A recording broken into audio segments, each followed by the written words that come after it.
Nutrición Imperfecta con Marta Mármol.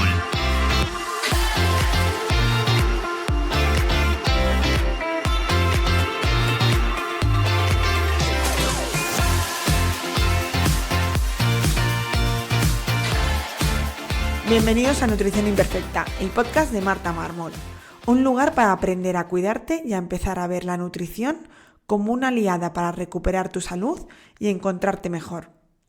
Te recuerdo que puedes descargarte mi ebook gratuito Síntomas digestivos, la gran epidemia en martamarmol.com/ebook y que si quieres que te acompañemos en tu caso particular para recuperar tu salud, puedes reservar tu consulta individual con cualquier persona del equipo, tanto de nutrición como de psicología, en martamarmol.com. Como os contaba en el anterior episodio, uno de mis propósitos de este año es retomar el italiano y lo estoy haciendo gracias a Babbel, una forma de aprender hasta 14 idiomas dedicándole unos 15 minutitos al día y además con diferentes contenidos para que sea divertido. Puedes conseguir ahora una suscripción de 3 meses a Babbel y recibirás otros 3 meses adicionales gratis usando el código Nutrición Imperfecta. Todo junto, sin espacio y en mayúsculas. Entra en babbel.com/empezar y usa el código Nutrición Imperfecta para conseguir esos 3 meses gratis. Babbel, babbel.com/empezar. Código Nutrición Imperfecta, todo junto. Prueba Babbel, la app para aprender idiomas que funciona. Y ahora sí, ya bienvenidos a Nutrición Imperfecta. Hoy vamos a hablar de permeabilidad intestinal, o mejor dicho, de hiperpermeabilidad intestinal. ¿Y qué tiene que ver esto con la salud? Ya que está muy relacionado no solo con síntomas digestivos, sino también con muchos síntomas extradigestivos que luego veremos. Lo primero que tenemos que entender es que todos los intestinos son permeables, por eso hablar de permeabilidad intestinal es incorrecto, aunque llevamos muchos años haciéndolo, aunque sabemos a lo que nos referimos, está más correcto decir hiperpermeabilidad, que nos referimos a ese aumento anormal de la permeabilidad de la barrera intestinal. Como te decía, todos los intestinos son permeables, de hecho, es la manera en la que absorbemos los nutrientes. Pero el problema es cuando hay este exceso de permeabilidad. Normalmente el revestimiento del intestino hace como barrera selectiva y va controlando qué sustancias pueden pasar y qué sustancias no. En cambio, cuando esta barrera se vuelve más permeable de lo habitual, hace y permite que algunas partículas que son más grandes, como pueden ser cualquier cosa, toxinas, bacterias, algún trozo de alimento que no se ha digerido bien, atraviese esta pared intestinal y entre en sangre. Va a ser en este momento cuando el sistema inmune va a reconocer esta sustancia como extraña y va a desencadenar una respuesta inmune y va a atacarla y va a generar pues esa respuesta inmune que no queremos, que no estamos buscando, esa hiperrespuesta. Porque ya sabéis que la gran parte del sistema inmune su mayor parte está en el intestino. Este concepto de hiperpermeabilidad intestinal es bastante reciente. Hasta hace unos años se creía que esto era una inventiva por parte de lo que se considera medicina integrativa o medicina holística o como lo queráis llamar, para pues sacar el dinero de la gente. Esto sigue ocurriendo a día de hoy con otros conceptos, pero yo creo que ya este concepto de hiperpermeabilidad intestinal ya está tan metido en muchísimos estudios clínicos y hay muchísima relación de numerosas patologías, no solo digestivas, sino a nivel mental, bueno, a muchísimos niveles que luego vamos viendo, a niveles de enfermedades autoinmunes. Está tan relacionado que ahora yo creo que ya nadie puede negar lo evidente. Es cierto que a nivel clínico, pues o vais a alguien que trate esto muy especializado en microbiota, o seguramente en un hospital generalizado me refiero a un hospital general normal y corriente, nadie os va a hablar de esto, o incluso si les habláis vosotros os van a decir que es eso, ¿no? Que no tiene nada que ver. Porque es verdad que, bueno, ya sabéis que desde la investigación hasta la aplicación clínica, y sobre todo no la aplicación clínica de una persona como yo que estoy sola, ¿no? Que hago mis protocolos o hago mi forma de actuar, sino cuando hay protocolos muy a niveles generales cuesta mucho cambiar esos protocolos y la manera de actuar a nivel muy global. ¿Cuáles son los síntomas de esta permeabilidad intestinal? Bueno, pueden variar mucho y a menudo se van superponiendo con muchísimos síntomas de otros problemas gastrointestinales, ¿vale? O sea, no hay un conjunto específico que digan, no, mira, solo esto es de permeabilidad intestinal. Lo que hace, como siempre, muy complicado que podamos diagnosticar o poner la etiqueta o darnos cuenta de qué es esto. Pero bueno, vamos a ir viendo por encima todos los síntomas que verás que os van a sonar todos e incluso algunas personas van a decir, mira, eso lo tengo yo, ¿no? A nivel digestivo hay muchísima distensión abdominal. Ya sabéis que esto es algo muy común en casi todas las condiciones gastrointestinales. También puede cursar con gases, incluso gases olorosos, digestiones que sean muy lentas, que tengamos la sensación de que tenemos la comida durante horas en el estómago. También esto es muy común que ocurra en otras condiciones, como sea un SIBO, por ejemplo, ¿no? O cualquier cosa. También puede cursar con diarrea, pero también con estreñimiento. Puede cursar con dolor abdominal, lo que normalmente nos clasificarían como un colon irritable, ¿vale? Además, también mucha gente con permeabilidad intestinal tiene lo que llamamos intolerancias, que no dejan de ser en realidad sensibilidades a algunos alimentos que no somos capaces de tolerar. Y también está muy relacionado, que luego lo vamos a ver, con un aumento de alergias. Por esto que os decía de que entran trozos de alimentos del sistema inmune a generar una respuesta contra esto, porque lo reconoce como extraño y así es como se puede generar una alergia.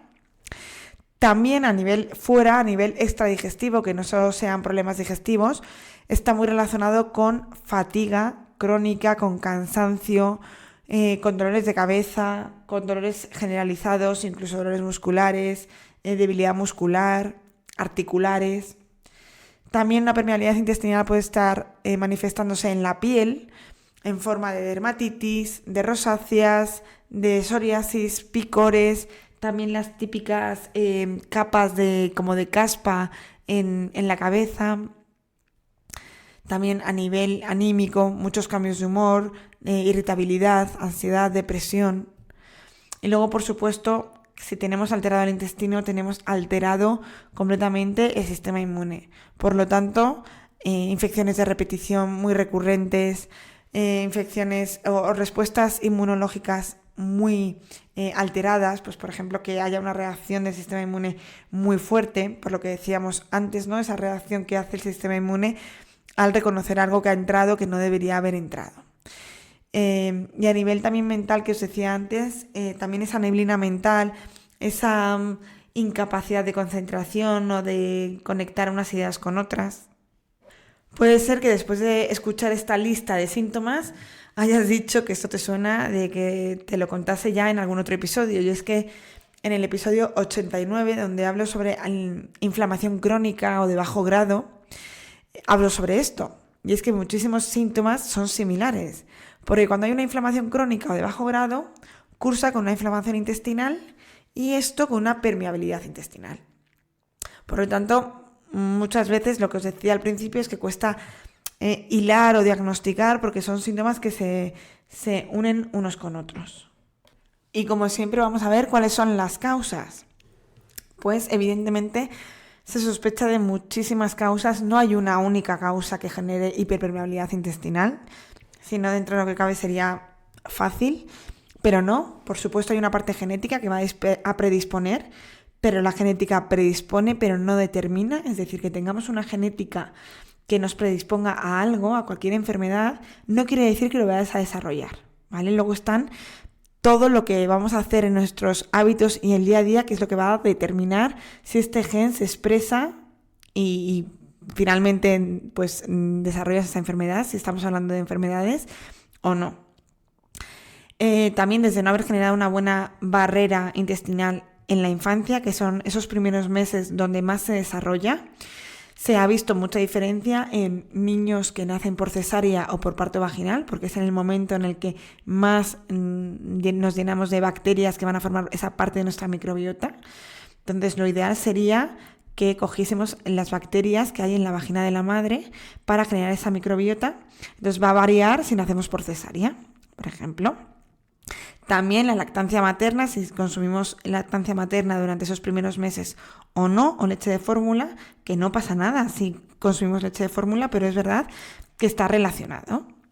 También si estamos expuestos a muchísimos antibióticos cuando somos pequeños, o si tenemos un exceso de higiene, sabéis que es una de las teorías de esta sensibilidad a muchísimos compuestos y a muchísimas infecciones, o con las alergias, es de esta excesiva higiene que hay en la infancia, y nos ponemos a nuestro cuerpo a algunas sustancias que les va a inmunizar y a generar esa tolerancia. También se relaciona con el aumento de consumo de algunos alimentos, como pueden ser alimentos que contengan gluten, de estas proteínas en concreto, como el gluten o la caseína, que es una proteína que tienen los lácteos, sobre todo la caseína que tiene la leche de vaca, que por este motivo muchas veces se retiran estos lácteos, y no tanto por la lactosa, que yo creo que como hay tanta gente con intolerancia a la lactosa, siempre que se retiran lácteos o se recomienda retirar estos lácteos por un tratamiento, la gente piensa que es por la lactosa. Y hay en algunos casos que sí, pero en otros muchos no. Es decir, se retira por la caseína, consumir lácteos sin lactosa no nos está sirviendo, ¿no? Entonces tenemos que saber por qué cuando nos reducen lácteos, por qué es, ¿no? Si es por la caseína, que es la proteína, o si es por la lactosa, que es el azúcar que tienen los lácteos. También puede ser la causa de esta hiperpermeabilidad tener una disbiosis intestinal, ya sea por un SIBO, por una presencia de hongos de cándida, por la presencia de un parásito. Es decir, todo lo que genere una disbiosis, una alteración en la microbiota intestinal, puede hacer también un daño en esa mucosa y por lo tanto que estas paredes intestinales se abran, se hagan hiperpermeables.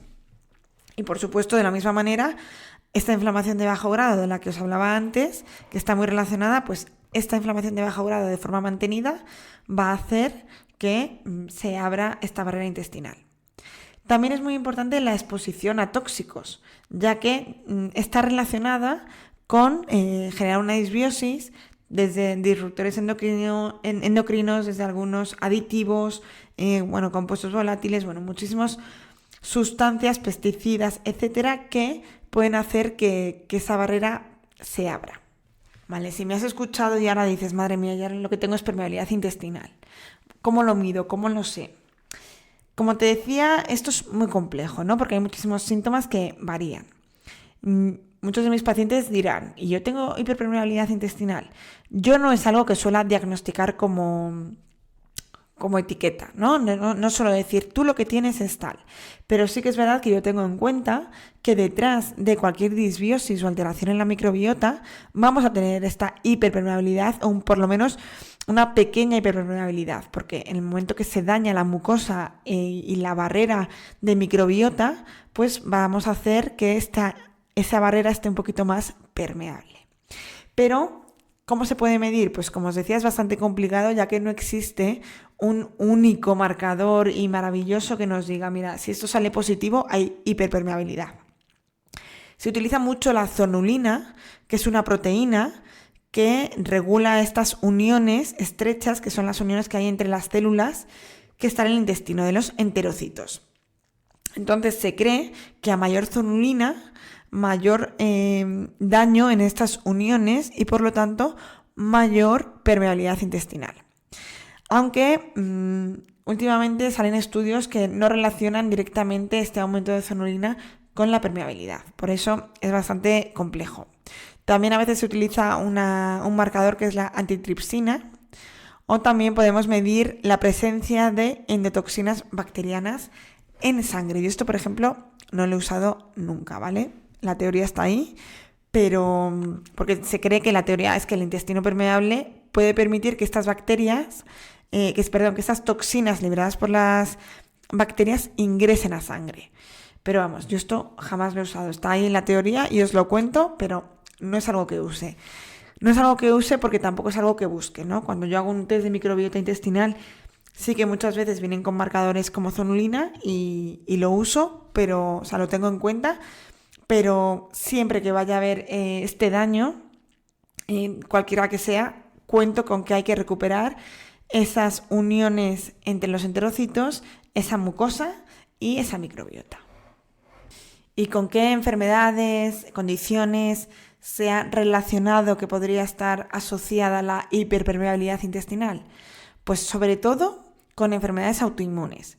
Ya en el episodio 109, en el que hablo de por qué hay tantas enfermedades autoinmunes, hablo de una de las causas, esto, ¿no? Que la barrera del intestino no está bien y puede desencadenar estas respuestas inmunes, ya que pues, sustancias extrañas ingresan al torrente sanguíneo y pueden desencadenar estas reacciones inmunológicas desorbitadas. Y esto es porque algo de lo que ha entrado, algo de lo que ha permitido entrar ese filtro incorrecto del intestino, el sistema inmune lo reconoce como extraño, genera anticuerpos y el cuerpo reconoce también algo de nuestro cuerpo, algo de nuestro propio tejido, se debe parecer mucho a eso y lo ataca. Es decir, ahí puede ser una de las causas de estas enfermedades autoinmunes. También con problemas gastrointestinales, como ya os he contado antes, hay muchos síntomas en los que se podría contribuir esta hiperpermeabilidad intestinal a eso. Aunque aquí entramos un poco en qué es antes el huevo o la gallina, ¿no? ¿Qué es antes, una hiperpermeabilidad o un SIBO? Yo creo que es más un SIBO y eso genera hiperpermeabilidad intestinal. Por supuesto, las alergias y las sensibilidades a algunos alimentos, pues por lo mismo que hablábamos antes, ¿no? Pasan algunas sustancias que no están bien digeridas o que no deberían pasar más bien y el intestino desencadena estas reacciones alérgicas o sensibilidad a través del sistema inmune. Y ahora están haciéndose muchos estudios sobre la relación que hay entre esta permeabilidad intestinal con enfermedades neuropsiquiátricas, ¿no? Porque han encontrado esta relación entre hiperpermeabilidad intestinal y hiperpermeabilidad también cerebral.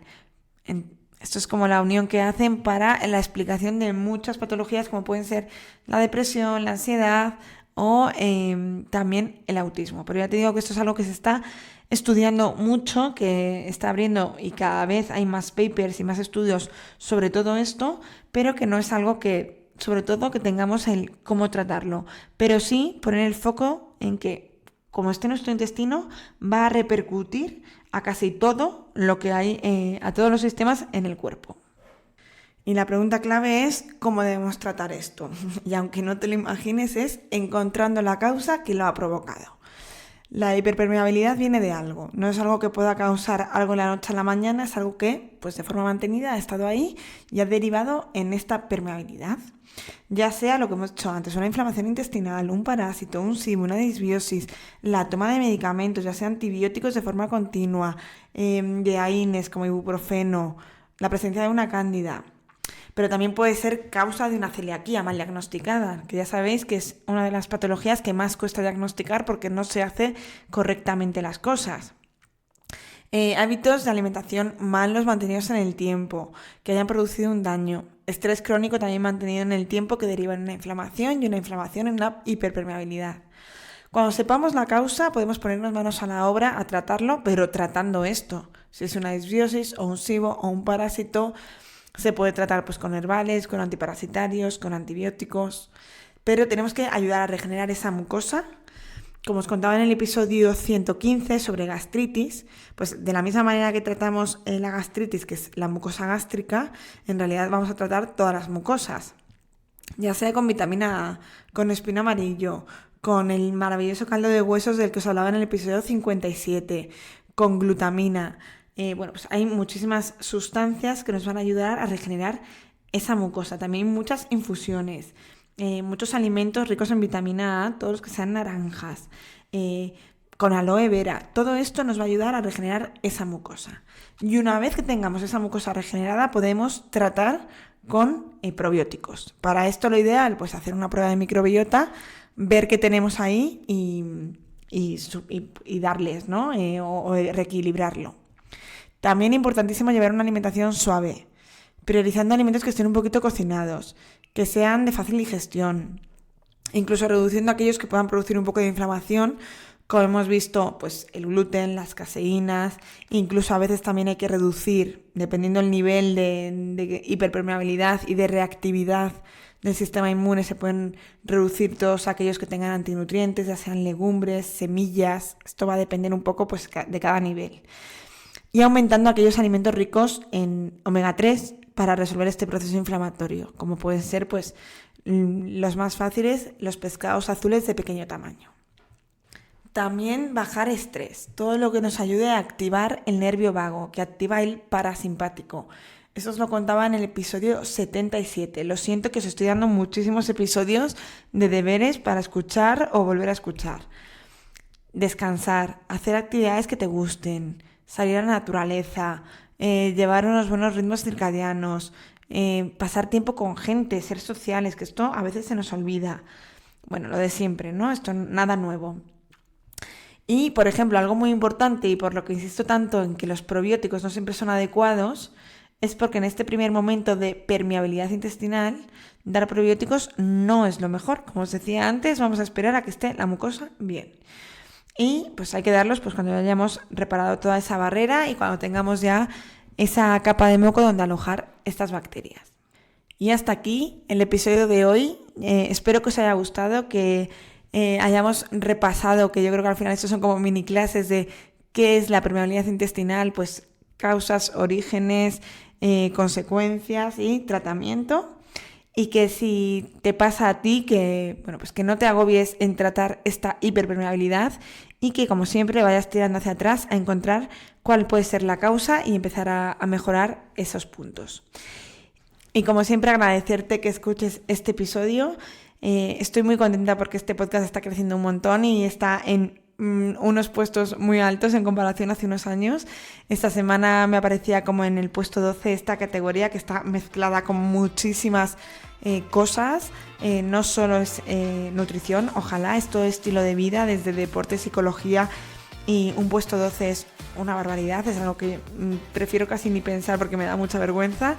Así que muchísimas gracias a ti que me escuchas y que muchos me decís que recomendáis mi podcast, que se lo mandáis a gente, que le dais a me gusta, etcétera. Así que muchísimas gracias porque eso me ayuda a mí a poder seguir creando este contenido que, como habéis visto, estos dos últimos han tenido publicidad y es gracias también a vosotros que lo escucháis y lo valoráis. Nos escuchamos en el siguiente episodio aquí, en Nutrición Imperfecta.